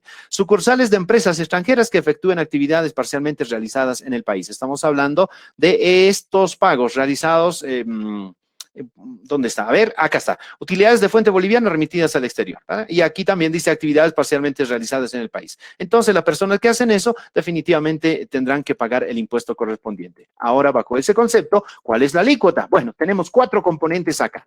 Desde todo punto de vista, acá queremos echar por tierra un mito, porque se confunde mucho lo que es la tasa efectiva versus lo que habitualmente dice la normativa, ¿verdad? En cuestiones de criterio, la tasa porcentual, la alícuota del impuesto sobre las utilidades de las empresas, en todos los casos, es el 25%. O sea, no varía para nada. Lo que varía es la composición de la base imponible sobre la cual se aplica ese 25%. Por ejemplo, tenemos el primer caso, que es en relación a la declaración del formulario 530, que nos manifiesta una tasa efectiva del 12.5, pero esto está compuesto por el 25% aplicado sobre el importe remesado por 50%, es decir, al importe remesado le quitan la mitad y sobre eso aplican el 25%. El segundo caso nos dice que el importe remesado, ¿no?, se le multiplica por 16% y a ese resultado se le aplica efectivamente esa alícuota establecida de impuestos sobre las utilidades de las empresas. Esto para remesas al exterior por actividades parcialmente realizadas en el país, según corresponda, de acuerdo al formulario 541, con una tasa efectiva del 4%. Es por eso que se dice, ¿cuánto se paga por esta situación, por las remesas al exterior por actividades parcialmente realizadas? 4%, claro, efectivamente, la tasa efectiva, ese es el concepto. El neto, digamos, es 4%, pero está constituido precisamente por este concepto que es importante conocerlo. Se pueden cometer errores acá, efectivamente, bajo esa situación. El tercer escenario que se presenta es el 25% sobre el importe remesado por 6% para remesas al exterior por actividades parcialmente realizadas en el país, según corresponde el formulario 550. Una tasa efectiva de 1.5%. Vamos al cuarto escenario donde se presenta que se aplica un 25% sobre el importe remesado por 10%. Es decir, sacamos el 10% del importe remesado y le aplicamos la alícuota establecida del impuesto, que es el 25%. Esto aplica a los formularios 551 para remesas al exterior por actividades parcialmente realizadas en el país, según corresponda, con una tasa efectiva del 2.5%. Entonces, acá tenemos ya una explicación sucinta de lo que referencia al impuesto sobre las utilidades de las empresas en relación a la alícuota de los beneficiarios al exterior. Bajo ese concepto tenemos los formularios. ¿Qué formularios se utilizan? Bueno, el 530 para beneficiarios del exterior, retenciones. El 541 para actividades parcialmente realizadas en el país, de acuerdo a lo que dice el artículo 42 del Decreto Supremo 24051. El formulario 550 para actividades parcialmente realizadas en el país, de acuerdo a lo que dice el artículo 43 del Decreto 24051. Y el formulario 551 para remesas a beneficiarios del exterior. Ese es el concepto que hay que tomar en cuenta. ¿Cuándo se paga? Bueno, mensual de acuerdo al vencimiento según el último dígito del NIE. O sea, si uno presenta IVA, IT, RCIVA, ¿no? Y tiene que pagar eso también, o sea, lo incluyen también ahí, como el combo que debo controlar para esta situación.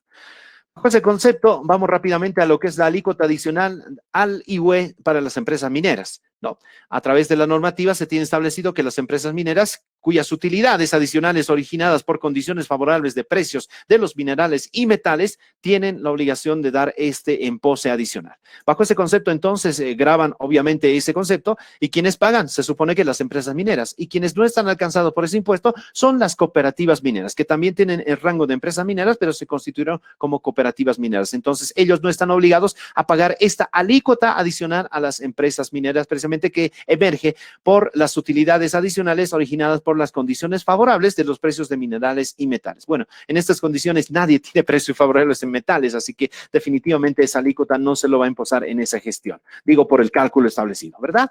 ¿Cuál es la alícuota? Según corresponda. Puede ser el 12.5 o 7%, según corresponda. Es de acuerdo a un cálculo establecido precisamente sobre esas diferencias. Hallar esos factores y luego se determina cuál de los dos factores aplica. Los formularios a utilizar son el 585, alícuota adicional al IUE, el 587, anticipo mensual y alícuota adicional al IUE, y el 581, determinación, anticipo a la alícuota adicional del IUE, ¿no? Se puede dar estas situaciones. Entonces, estos son los 3 formularios que entran en vigencia. Noten ustedes que estamos hablando de una cantidad infinita de formularios, ¿verdad?, en cada uno de los grupos establecidos.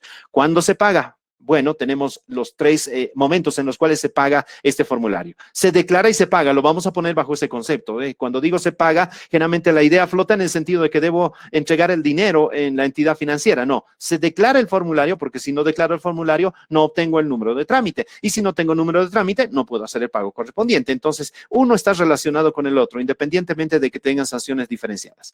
Bajo ese concepto, el formulario 585, que es de forma anual hasta los 120 días posteriores al cierre, más o menos como el formulario 500, el 585 de forma mensual.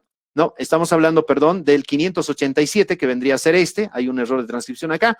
De acuerdo al vencimiento, según el último dígito del NIT, este es de forma mensual, y este 588 también se paga hasta el vencimiento del IUE de la gestión anterior, ¿verdad? Es decir, hasta cuando tenga el plazo establecido, que generalmente se da 120 días posterior al pago. Más o menos viene a ser como el primer caso. Bajo ese concepto tenemos la alícuota adicional ahora para las entidades del sector financiero. Nótense que se dio una normativa en la cual decía, a ver, señores banqueros, ustedes están recaudando buena platita, entonces tienen que dar nomás un IUE adicional. Bajo ese concepto es que se toma en cuenta este concepto, apreciados concurrentes. ¿Qué grava? El excedente al 6% del coeficiente de rentabilidad respecto al patrimonio. Es un rango, es un parámetro que se identifica y obviamente en base a los estados financieros logran determinar. Si ese coeficiente sobrepasa el 6%, definitivamente entonces tendrá que pagar esta cuota adicional. ¿Quiénes pagan? Bueno, las entidades de intermediación financiera, así se las denomina, a las entidades financieras, es decir, los bancos, ¿no? Todos aquellos que están alcanzados o regulados por la ASFI. Ese es el concepto fundamental. ¿Quiénes no pagan? Bueno, definitivamente no hay excepciones para esta cuota adicional. Bueno, podremos decir que aquellos que no han sobrepasado este rango establecido también no tendrán la obligación de pagar, pero definitivamente no hay contribuyentes que estén exentos de este pago adicional. A eso quiero llegar. Bajo ese concepto tenemos la situación de este impuesto correspondiente, la alícuota, que es el 25% a la utilidad neta imponible, y los formularios o el formulario que se utiliza es el 515, alícuota adicional sobre las utilidades de las empresas a entidades financieras. ¿Cuándo se paga? Definitivamente a los 120 días al cierre de la gestión fiscal. Se supone que todos estos conceptos han sido trasladados también, ¿verdad? Al ser trasladado el impuesto sobre las utilidades de las empresas, entonces hay que tomar en cuenta ese recaudo, ¿verdad? Para lo que es el traslado. Obviamente no menciona en la normativa estos formularios diferenciados, pero se supone que están inmersos también en ese criterio. Vamos a lo que es los contribuyentes directos del RCIVA, ya entrando a este punto, al cuarto impuesto. ¿Qué grava? Alquiler, subalquiler de inmuebles o muebles, colocación de capitales provenientes. Estos son, por si acaso, contribuyentes directos, es decir, no aquellos que tienen relación de dependencia, sino aquellos que en influjo de sus actividades, por ser personas naturales, tienen algunas actividades que estamos mencionando acá. Alquiler, subalquiler, colocación de capitales, honorarios directores de SA y síndicos, sueldos al personal contratado localmente por misiones diplomáticas, organismos internacionales y gobiernos extranjeros, ingresos de personas contratadas por el sector público. Esos son los conceptos que hay que tomar en cuenta en línea. Y anticréticos presuntos, se toma una base presunta de lo que es el anticrético. Entonces, los anticréticos también están alcanzados por lo que se refiere al régimen complementario al impuesto al valor agregado, como contribuyentes directos. Bajo esa situación, ¿quiénes pagan? Bueno, definitivamente, ¿quiénes pagan este impuesto? Todas las personas naturales y sucesiones indevisas que obtengan ingresos por las actividades señaladas anteriormente. Pero tiene que ser personas naturales, ojo, no pueden ser instituciones, personas, empresas que tengan su NIT y todo aquello. No, definitivamente no. Deben ser personas naturales que esporádicamente realicen estas actividades o que definitivamente no que tengan el registro del número de identificación tributaria. Ese es el concepto fundamental. ¿Quiénes no pagan? Los ingresos habituales de personas naturales y sucesiones indevisas alcanzadas por el IUE. ¿No? Lo que decía, ¿no? Si me alcanza el IUE, no estoy alcanzado por el RCI. Si no estoy alcanzado por el IUE, en ese caso sí. Los intereses generados por depósitos a plazo fijo en moneda nacional o UFBs a plazos mayores a 30 días, así como en moneda extranjera o en moneda nacional, con mantenimiento de valor al dólar estadounidense, etcétera, etcétera. Está hablando esta situación de lo que es el interés generado por depósitos a plazo fijo. Moneda extranjera, UFBs, ese caso mayor dice a 30 días, ¿no? Aplica el régimen complementario al impuesto al valor agregado. Y dividendos en efectivo o en especie, en acciones de sociedades anónimas o en comandita por acciones. Ahora bien, bajo este concepto de los intereses, la mejor forma de darnos cuenta en relación a esta situación es el hecho de que nosotros, por ejemplo, cuando revisamos nuestra libreta bancaria, no es cierto que a fin de mes se nos presenta nuestro extracto bancario y ahí dice intereses percibidos. Aparecen los intereses ahí, ¿verdad? Intereses por una caja de ahorro, que generalmente todos tenemos caja de ahorro, ¿verdad? Entonces aparecen los intereses y seguidito abajo aparece retención RCI y nos están descontando el 13% de ese interés que yo he ganado. A razón precisamente por la aplicación de este criterio, ¿verdad? Por eso que esa situación se plana. Ahora, ese reconocimiento de intereses, por si acaso, simplemente aplica para las entidades financieras. Para las entidades financieras. Si otra persona, o dicho yo, que estoy recibiendo, ¿no?, de la entidad financiera, ese dinero, me hace la retención. Si fuera otro el caso, en el caso de intereses, definitivamente no está alcanzado, porque simplemente dice para las entidades de intermediación financiera, quienes den intereses o tengan que ver con relación a los préstamos. Ese es el concepto que hay que tomar en cuenta. Ahora bien, ¿cuál es la alícuota? 13% sobre el monto del total de ingresos percibidos. Los formularios que se pagan, 610, régimen complementario al impuesto al valor agregado, contribuyentes directos, adosado con su formulario 110, que hace referencia precisamente a las facturas que van a descontar ese concepto. ¿Cuándo pagan? De forma trimestral, del 1 al 20 del mes siguiente, al trimestre concluido. Es decir, está hablando de, por ejemplo, enero, febrero, marzo, que por la situación de la pandemia ahora se ha quedado pues en statu quo, ¿verdad? Alguien dice, ¿dónde está el vencimiento? ¿Se ha postergado o no? Claro que sí, se postergó. Bajo ese criterio, en condiciones normales, enero, febrero, marzo, se paga en abril, hasta el 20 de abril. Del 1 al 20 de abril se tiene para pagar. El otro trimestre que viene, enero, febrero, marzo, abril, mayo, junio, se pagará en julio y así respectivamente van recorriendo los trimestres. Aquí obviamente involucran las personas que hacen alquileres, servicios de esa naturaleza, colocan capitales y todo aquello, ¿verdad? Vamos a los que son contribuyentes en relación de dependencia. Seguimos en el cuarto impuesto. Miren, nos falta muchísimo todavía. Régimen complementario al impuesto al valor agregado, que grava sueldos y salarios, jornales, subsueldos, horas extras, viáticos, es decir, todo lo que está inmerso en el total ganado. Vamos a simplificarlo de esa forma, ¿vale? ¿Quiénes pagan? Obviamente, estos empleados del sector público o privado a través del agente de retención, que es el empleador. Es decir, el empleador nos retiene el impuesto, es por eso que se queda, nos descuentan, ¿verdad? Y él emposa a la administración tributaria. Y Cuerpo Diplomático y Consular de Bolivia en el exterior también está alcanzado por esta situación. ¿Y quiénes no pagan? Bueno, se supone las personas naturales que perciban ingresos por aguinaldos, beneficios sociales, subsidios, renta de jubilación y pensión de vejez. Son esos 5 conceptos que no estarían alcanzados por el régimen complementario al impuesto al valor agregado. Bajo ese parámetro tenemos la alícuota. ¿Cuánto es la alícuota? 13% sobre la diferencia de los ingresos y las deducciones permitidas, ¿no? En nuestra planilla de sueldo tenemos el total ganado al cual le restamos las contribuciones al administrador del fondo de pensiones, en este caso la AFP. Le restamos el porcentaje que no es un porcentaje rígido, por si acaso, no es el 12.71% así clavado.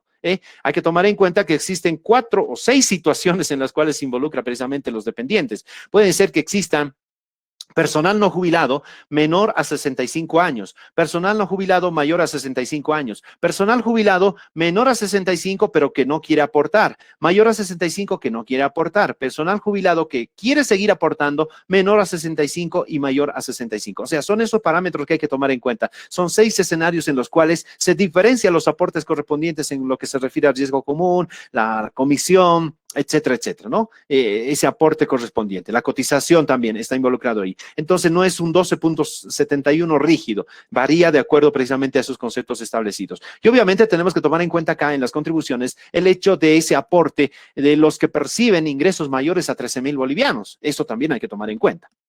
En el caso de la diferencia de los ingresos y las deducciones permitidas adicionales, se disminuirá, dice, en concepto mínimo no imponible del 50%. Este en el caso para las retenciones, en el caso de que aplicara. 13%, pero es el margen establecido para este impuesto. Es como más o menos el IUE, ¿verdad? Se pueden fijar parámetros de deducción diferentes en cuanto se refiere a la base imponible, pero el parámetro está dado por ese criterio. La alícuota es 13%. El formulario que se utiliza es el 608, que todos conocemos, con el formulario 110 adosado y el 604 para el caso de estos, de las retenciones, que vayan a efectuar retenciones, se emposa en el 604. ¿Cuándo se paga? Mensual, de acuerdo al vencimiento, según el último dígito del NIT, por los impuestos retenidos y los saldos a favor del contribuyente. Ese es el concepto que hay que tomar en cuenta. Vamos al quinto impuesto rápidamente. Miren, ya estamos acá. Qué rápido pasa el tiempo. Impuesto a los consumos específicos, ICE. ¿Quiénes pagan? Venta en el mercado interno e importaciones definitivas de bienes para consumo final. ¿Cuáles son esos bienes? Cigarrillos y tabacos, bebidas refrescantes, bebidas alcohólicas, alcoholes sin desnaturalizar, ¿verdad? Y vehículos automotores. Estos son los conceptos alcanzados entonces por este impuesto al consumo específico. Ahora, ¿quiénes no pagan? Bueno, definitivamente los fabricantes y o personas naturales o jurídicas vinculadas económicamente a estos. Ahora, para resumir lo que está en teoría ahí, es simple el concepto. Ojos grandes bien abiertos, por favor. Las personas que importan este tipo de productos, es decir, cigarrillos, tabacos, bebidas refrescantes, bebidas alcohólicas, alcoholes sin desnaturalizar, etcétera, etcétera, y vehículos automotores, obviamente, los que importan pagarán el impuesto al consumo específico. Y los que producen en primera instancia estos bienes, también pagan el impuesto al consumo específico. Solo en esa primera instancia. Ese impuesto no va como el impuesto al valor agregado, de aquí para allá y va llegando al punto definido. No, definitivamente no. Esto lo paga por una sola vez. Entonces hay que tomar en cuenta bajo esa situación también establecida. Muy bien, bajo ese concepto entonces ya quedó clara la idea, no se paga por un único solo, los que producen estos bienes y los que importan estos bienes, nada más. Por eso es que solo en la factura se ve, y alguien se hace la pregunta y dice, pero un momento, a ver, si se paga por cigarrillos y tabacos, ¿cómo es que en el supermercado no me dicen impuesto al consumo específico? La pregunta del millón, el supermercado es intermediario, no es productor del cigarrillo. Otra cosa es que si ustedes fueran a comprar el cigarrillo en la agencia de la fábrica, ahí sí con toda seguridad que en la factura aparecerá el impuesto al consumo específico. Bajo ese criterio, rápidamente analizamos lo que es ¿quiénes no pagan? Bueno, las distribuidoras al por menor, los exportadores, lo que había dicho, ¿verdad? La segunda cadena de comercialización ya no paga este impuesto, así de simple. ¿Cuál es la alícuota? Bueno, tenemos dos tipos de alícuota. Las alícuotas porcentuales sobre el precio neto de las ventas, ¿no? Se aplica un porcentaje sobre el precio definido, y las alícuotas específicas sobre los volúmenes de venta expresados en litros o cantidad expresada en unidades, ¿no?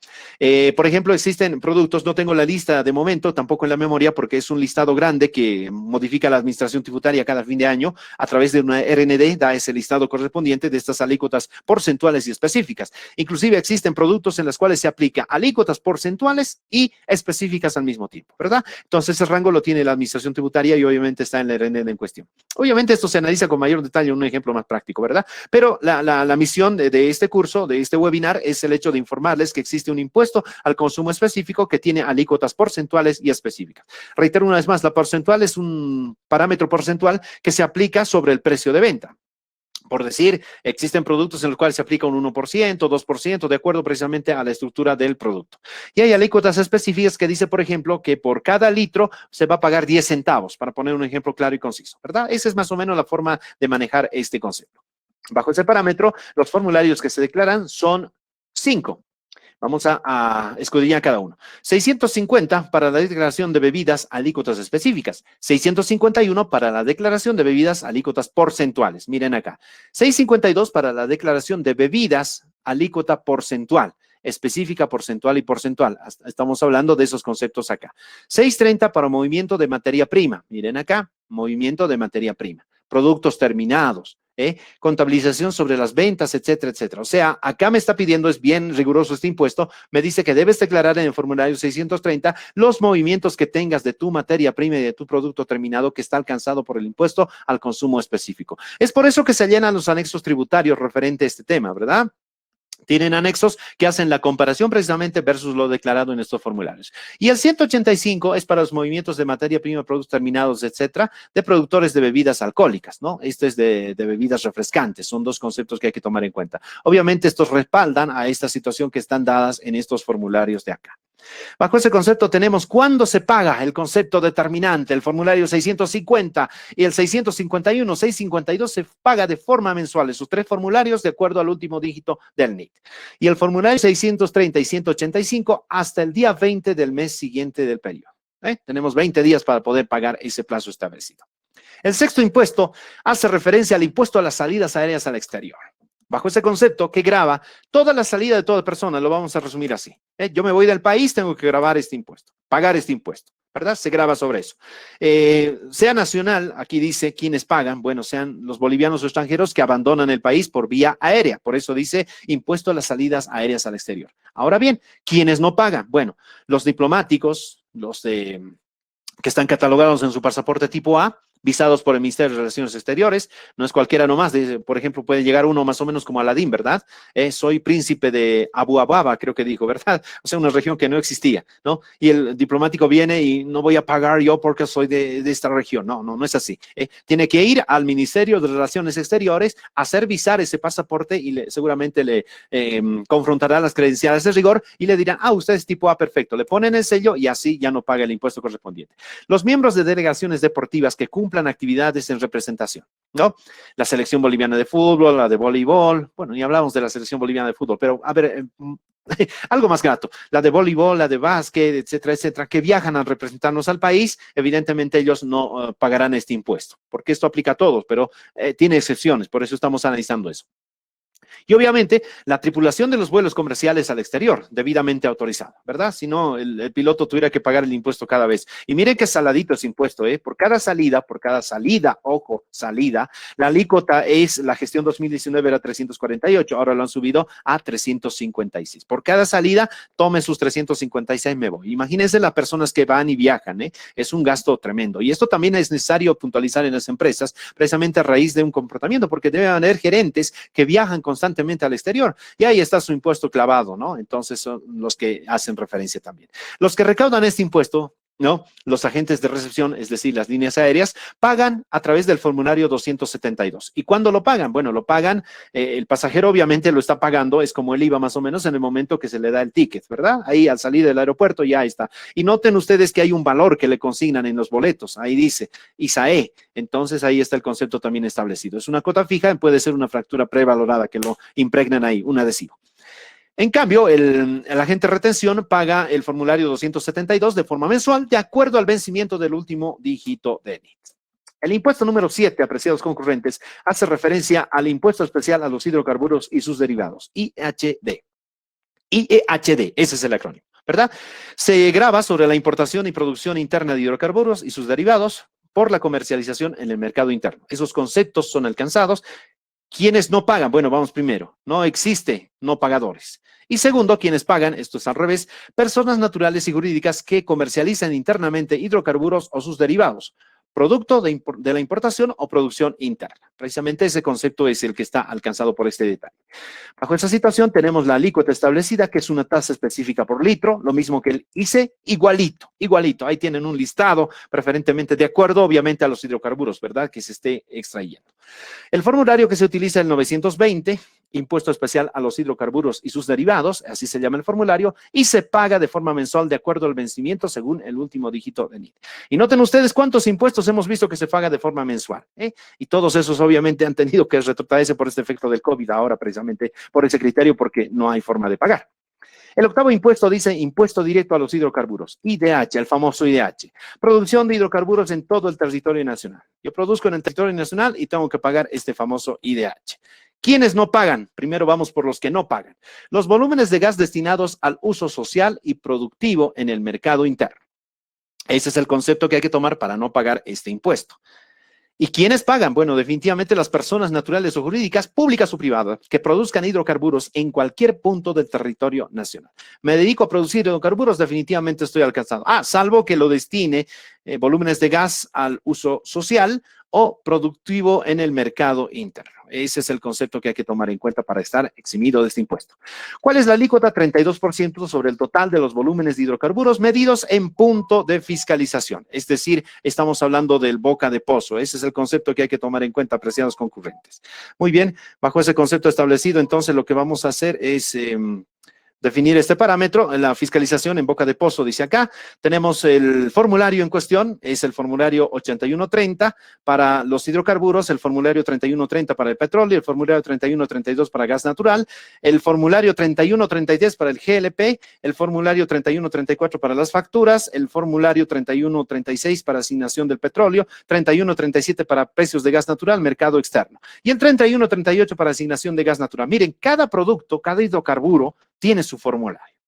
Guarda con esto, apreciados concurrentes, que deben ser expertices en esta materia. Los invito, por favor, a que revisen estos formularios y noten la connotación. Ese es el propósito de este curso precisamente. ¿Cuándo se paga de forma mensual? El penúltimo día hábil del mes siguiente al mes de la producción. Si el día de hoy, que es junio, hemos producido, entonces pagamos la cuota mensual definitivamente al penúltimo día hábil del mes siguiente. En este caso, el penúltimo día hábil del mes de julio. Ese es el parámetro establecido. El noveno impuesto, impuesto a las transacciones financieras, el famoso ITF. Este grava, varias situaciones que tiene que ver. No voy a resumir lo que está acá en la letra muerta, como quien diría, ¿no? Es por todo movimiento de dinero en moneda extranjera, en las cuentas corrientes, obviamente, cuentas corrientes, cajas de ahorro, todo aquello que represente. Como dice acá, retiros o depósitos en cuentas corrientes y cajas de ahorro, ¿no? Definitivamente, retiro y depósito tengo que pagar IDF. Ahora, ¿quiénes pagan esto? Bueno, obviamente las personas que tienen ese tipo de cuentas, ¿no? Las que realizan pagos o transferencias de fondos, las que adquieren cheques de gerencia, los que contraten servicios de recaudación o cobranza, los que instruyan transferencias o envío de dinero, obviamente si es moneda extranjera, moneda nacional no aplica esto, o con mantenimiento de valor o una cuenta de UFBs, ahora que está de moda manejar cuentas UFIBizadas, ¿verdad? Ese es el concepto a tomar en cuenta. Esos son los que pagan. Ahora bien, ¿quiénes no pagan? Bueno, definitivamente existen dos situaciones. Las genéricas sin autorización previa son estos. Vamos a citar un ejemplo simplemente. Débito y crédito en cuentas de personas naturales con saldos menores a $2,000 estadounidenses. Personas naturales. O sea, si mi saldo está menor de 2,000, definitivamente sin previa autorización, no tengo que pagar el ITF. Si pasa esa cantidad, definitivamente estaré en conflictos entonces para esa situación establecida. Débitos por gastos de mantenimiento de cuenta y todo aquello. Estamos tomando en cuenta ese criterio para tomar en cuenta esa situación. Débitos en cuentas destinadas a pagos de impuestos o de aportes de primas y todo aquello también está referenciado acá. Tenemos que tomar en cuenta también los aspectos de débitos en cuentas de inversiones destinadas a cuentas de agencias de la bolsa y el cobro de depósitos a plazo fijo con plazo mayor a 360 días. Este concepto también es importante. Si tengo un plazo fijo menor a 360 días, pues tengo que pagar ITF, pero si tengo mayor, me conviene muchísimo porque ese concepto no va a ser alcanzado bajo ese criterio. Muy bien, a ver dónde estamos. Tenemos un problema acá con la energía eléctrica. Denme un segundito, por favor. Si no, nos vamos a desconectar todo el mundo y ahí nos quedamos a medias, ¿verdad? Ok, ya estamos por terminar también la clase. A ver, un segundito, por favor. La energía fundamental, ahí está. Perfecto, bárbaro. Vamos rápidamente a analizar lo que es el efecto del impuesto a las transacciones financieras desde el punto de vista de quienes no pagan, pero ya con autorización. Esta autorización se las obtiene para las cuentas de instituciones públicas, cuentas de comisiones diplomáticas y consulares y personal diplomático consular, cuentas relacionadas con seguridad social a corto plazo y largo plazo de viviendas, cuentas patrimonio autónomos formalmente constituidos y los administrados por las AFPs. Bueno, ellos mueven su dinero así en moneda extranjera y no pagan el ITF. Eso quiere decir. Cuentas de agentes y bolsas de entidades de depósito de valores también y cuentas de agencias de cooperación y sus entidades ejecutoras dependientes. Entonces, este concepto hay que conocer muy bien para precisamente no pagar el ITF, estar extenso de esa situación, porque quienes no pagan, dice, pero con autorización previa. Habrá que obtener la autorización correspondiente. Bajo esa situación, amables concurrentes, tenemos lo que es el impuesto a las transacciones financieras desde el punto de vista de la alícuota. 0,3, ¿cómo le podemos decir? 0,30% es lo que representa esta alícuota. El formulario que utiliza es 165 para la declaración jurada de pago, 166 para la declaración jurada de detalle, porque se hace un detalle de todas las transacciones que se han hecho, es anexo, eso hay que llevar. El anexo 168 al formulario 166, son tres entrelazados como pueden apreciar, y el 167, declaración jurada para solicitar exenciones. Ese es el punto de vista. ¿Cuándo se paga? Los titulares, personas naturales o jurídicas, de las cuentas de cada operación. Obviamente, cuando estamos haciendo la transferencia correspondiente, ya hemos pagado. Pero quienes hacen de agentes de retención, es decir, las entidades financieras, hasta el segundo día hábil posterior a cada quincena finalizada. Ese es el concepto que hay que tomar en cuenta del impuesto a las transacciones financieras. El impuesto al juego grava los juegos al azar y sorteo, promociones empresariales. Tres conceptos que hay que tomar en cuenta. ¿Quiénes pagan? Obviamente, las personas que se dediquen a realizar este tipo de actividades. Ahora bien, se exceptúa de este pago, dice la normativa, los juegos de lotería, ¿no? La Lotería Nacional no paga este impuesto definitivamente. Juegos de azar, sorteos y destinados íntegramente a beneficencia o asistencia por enfermedad o accidentes por desastres naturales. Yo me agarro de esta situación porque dice sorteos destinados íntegramente a beneficencia o asistencia por enfermedad o accidente. En este caso aquí tranquilamente podría aplicar el gran concepto mentado de las kermeses, ¿verdad? Existen varias kermeses en las cuales uno participa, viene la AJ y dice, ¿por qué no están pagando el impuesto al juego? Pero discúlpeme, estamos exentos porque estamos haciendo esto a beneficencia de la persona que está con problemas de salud, por ejemplo, ¿no? Las rifas, sorteos y otros realizados en ferias o actividades públicas eventuales, ¿no? No es recurrente. Las actividades empresariales sí están alcanzadas, no confundamos con este aspecto, aunque han habido muchos casos en los cuales las empresas se han camuflado precisamente en este concepto para no pagar el impuesto correspondiente. Tenemos el factor de la alícuota, que es 30% para juegos de azar y sorteos y 10% para promociones empresariales. Ese aspecto habrá que tomar en cuenta si me animo a hacer una promoción empresarial. Los formularios, 770 para juegos de azar y sorteos, 772 para promoción empresarial. Y cuando se paga, definitivamente, de acuerdo al vencimiento según el último dígito de NIF. Ahí está otro impuesto más que hay que pagar a fin de mes, definitivamente. Digo, al vencimiento, porque todo se hace al vencimiento, al último dígito del NIF, ¿verdad? Bueno, ¿qué grava? Participación de personas naturales en juegos de azar y sorteos. Bueno, estamos hablando del impuesto a la participación del juego, que es otro impuesto diferente al impuesto al juego. Es participación de personas naturales en juegos de azar y sorteos. Ese es otro concepto. Más o menos es como el impuesto al consumo específico. Más o menos es ese concepto que hay que tomar en cuenta. ¿Quiénes pagan? Personas naturales que participan en juegos de azar y sorteos. Participantes como compra de fichas, tickets, boletos, rifas y otros. Definitivamente estamos hablando de quienes no pagan, son las promociones empresariales, rifas con beneficios o asistencias, juegos de competiciones y pasatiempos y recreos sin fines lucrativos. Ese es el punto de vista que hay que tomar en cuenta. Cuando es lucrativo, ya se convierte en algo imponible. Cuando no es lucrativo, como en todo, evidentemente está fuera del impuesto correspondiente.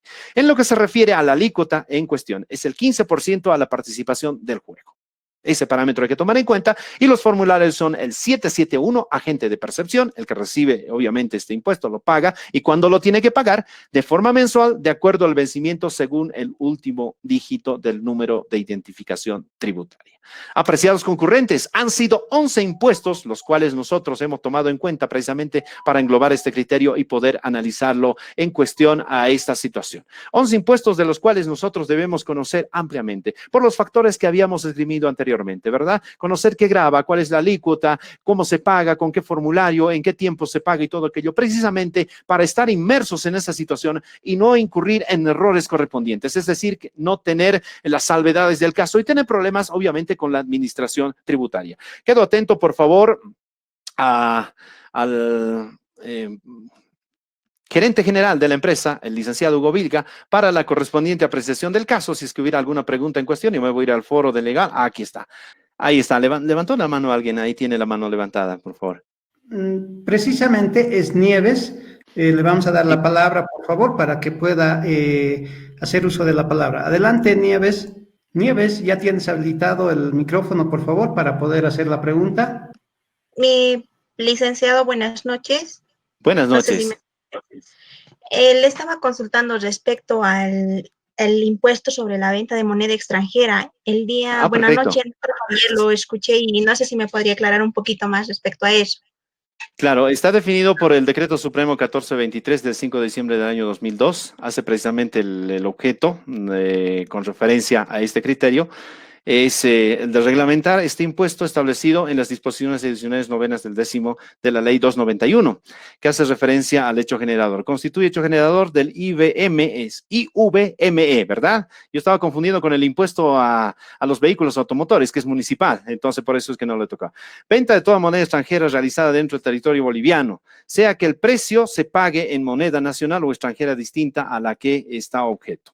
Ese es el concepto que podemos determinar. Está precisamente por el decreto 1423, que lo reglamenta, apreciada Nieves, en relación a este criterio. Este impuesto denominado a la venta de moneda extranjera.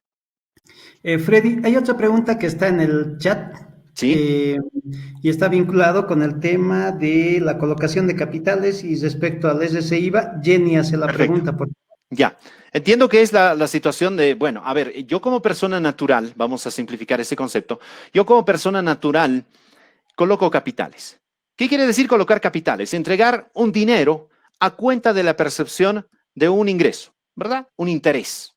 Definitivamente, ese es el concepto, porque uno no da dinero así por así, aunque se da en muchas empresas ese caso, ¿verdad? Tenemos el concepto de entregar dinero y definitivamente no cobramos ni intereses ni todo aquello, hay que cuidar ese concepto.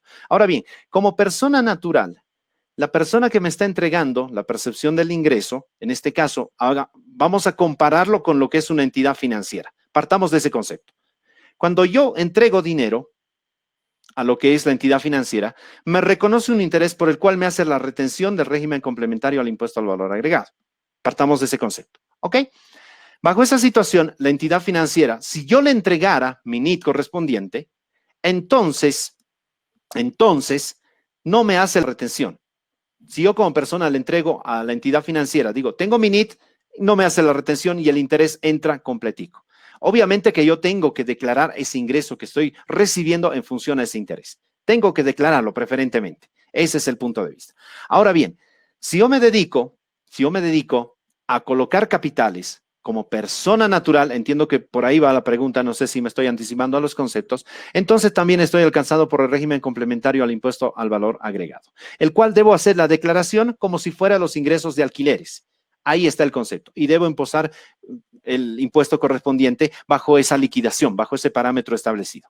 Más o menos tiene la misma estructura de un alquiler, solo que se hace la declaración de percepción de capital. No sé si esa era la pregunta, apreciada colega. Es una pregunta planteada por Susana. ¿Ya? Dice, un contrato de servicio será prestado fuera de las fronteras, ¿qué impuestos debería de tener al monto del contrato? Lo que sería a una ONG. Es la servicio prestado fuera de las fronteras. Ya, ok. O sea, ¿quién hizo el contrato en primer lugar? ¿Es de fuente boliviana? Entiendo que la ONG está en Bolivia y está contratando un servicio en el extranjero, fuera de las fronteras. Tendría que ser así, tendría que ser ese concepto, ¿verdad? ¿Qué debería de detenerse al monto contratado? ¿No? Perfecto. A nivel, vamos a encararlo esto desde el punto de vista del impuesto sobre las utilidades de las empresas beneficiarios del exterior. Entiendo que se contrata un servicio del extranjero, lo voy a tomar así, ¿verdad? Del servicio del extranjero, y bajo ese concepto yo tengo que hacer una erogación económica, ¿verdad? Una erogación económica. A ver, el concepto es claro y taxativo al respecto. Este impuesto a beneficiarios del exterior no corre como una regla genérica, pues la normativa lo dice así, o sea, todo pago al extranjero se debe pagar, independientemente de la situación en la que me encuentre. Hay un factor fundamental para determinar este criterio, ¿verdad? En el caso de las ONGs, su movimiento está plasmado por ingresos y gastos, ingresos por los cuales recibe una fuente económica y gastos los cuales hay que erogar. Ese es el concepto fundamental que hay que tomar en cuenta. Bajo ese concepto, yo diría, a modo de consejo, obviamente la decisión está en los profesionales, en el hecho de tomar en cuenta la percepción establecida bajo el rango de la situación de si va a ser o no ese gasto deducible. Porque en amparo de la 24051 dice clara y tácitamente que los gastos por servicios prestados, ¿no?, de personal extranjero, que yo contrato personal extranjero, entonces deberán pagar el impuesto a beneficiarios del exterior de acuerdo a lo que dice el artículo 51 de la ley 843, para hacer gasto deducible. Si no hubiera pagado, porque en la mayoría de los casos se va a esta situación, entonces definitivamente no tomo en cuenta ese concepto. Lo hago gasto no deducible. Para ese concepto sí aplicaría. Más aplica para las empresas que tienen registros contables este concepto. Pero obviamente, si quiero cumplir con la normativa, todo pago que realizo al exterior deberé imposarlo con ese impuesto a beneficiarios del exterior. Ok. Bueno, vamos con la pregunta de Saúl Osinaga. En su opinión y experiencia, el licenciado Freddy cree que debe hacer una reforma tributaria, ya que hay la ley 843, data de 34 años, y no por qué. Perfecto, muchas gracias por la pregunta. Bueno, es la pregunta recurrente que toda la vida nos hemos hecho. A ver, partamos simplemente de un ejemplo, de la situación que se está dando precisamente en el criterio de la pandemia. ¿Cuánta normativa insulsa que se ha generado? Esa es una opinión personal, ojo. ¿Cuánta normativa insulsa? Que inclusive está en contra de lo que dice el Código Tributario Boliviano. Bajo ese criterio habrá que tomar en cuenta ese aspecto fundamental de la situación, de encarar este criterio con otros ojos avisores. Para hacer una reforma, apreciado Juan Carlos, entiendo que hizo la pregunta, no tengo el nombre en mente, hay que conglutinar a todos los sectores involucrados. Mientras, y respondo claro y concreto, mientras exista un afán político en nuestro medio, definitivamente tenemos que olvidarnos y seguir perdurando con esa normativa obsoleta que no le está haciendo buen beneficio a nuestra nación. Pero mientras la situación sea más técnica y profesional, definitivamente haremos los cambios de rigor y estaremos con los estamentos establecidos y las condiciones para hacer un cambio. Por supuesto que necesitamos una reforma tributaria urgente para poder cambiar ciertos factores, para poder minimizar esos impuestos que el día de hoy analizamos. 11 impuestos para diferentes situaciones. Y han visto que tenemos que conjugar en 6 condiciones las cuales hay que contestar. ¿Quién graba, quién no graba, quién... Definitivamente aquí no deberíamos tener exenciones de ninguna naturaleza. Como dice la Constitución Política del Estado, paga el que tiene que pagar y punto. Como dice el pollito, se tenía que decir y punto. Muchas gracias. Bueno, veamos la última pregunta, estimado Freddy. Sí, Dice, adelante. Quisiera consultar si un profesional independiente trabaja como consultor de línea, ¿cómo debe liquidar sus impuestos? Consultor independiente está, bueno, apegado al... A ver, la otra vez tuve la misma pregunta y resulta que hay diferentes situaciones y no quiero arriesgarme a dar una receta mágica para hacer este criterio establecido. Vamos a remitirnos entonces a una solución salomónica. Apreciada colega o apreciado colega, usted en el momento de la inscripción obtuvo un certificado de inscripción de la Administración Tributaria. Este certificado de inscripción de la Administración Tributaria definitivamente tiene el concepto establecido de las obligaciones impositivas bajo las cuales usted está obligado a llevar. Si aparece ahí el 510 en función a su formulario, el 200 y el IT, pues aplica los procedimientos establecidos para esos formularios. Si le digo yo una receta, mire, haga de esta forma, puede ser que no, porque se han dado casos en lo que a los consultores los pusieron como empresas unipersonales, imagínense. Entonces yo dando la receta, declare de esta forma, haga con este formulario, haga los plazos, y llegado el momento me decían, pero Lice, no hay este formulario, no dice acá, he ido a impuestos y me han dicho que no. Ah, caramba, entonces habrá que ver esa situación. Se ha dado casos inclusive, y esto va como recomendación a los amables contribuyentes, de que se han equivocado, no sé si intencionalmente o en una situación de desconocimiento de la norma, a profesionales liberales su oficio los han involucrado como empresas unipersonales. Y obviamente el concepto claro dice del impuesto sobre las utilidades de las empresas, señores, ustedes pagan en el formulario 510. Hacen su declaración con el formulario 110 y pare de contar. Y además ustedes no llevan registro contable. Y llegado el momento, el profesional se vio prácticamente en la vía cuando le habían pedido estados financieros.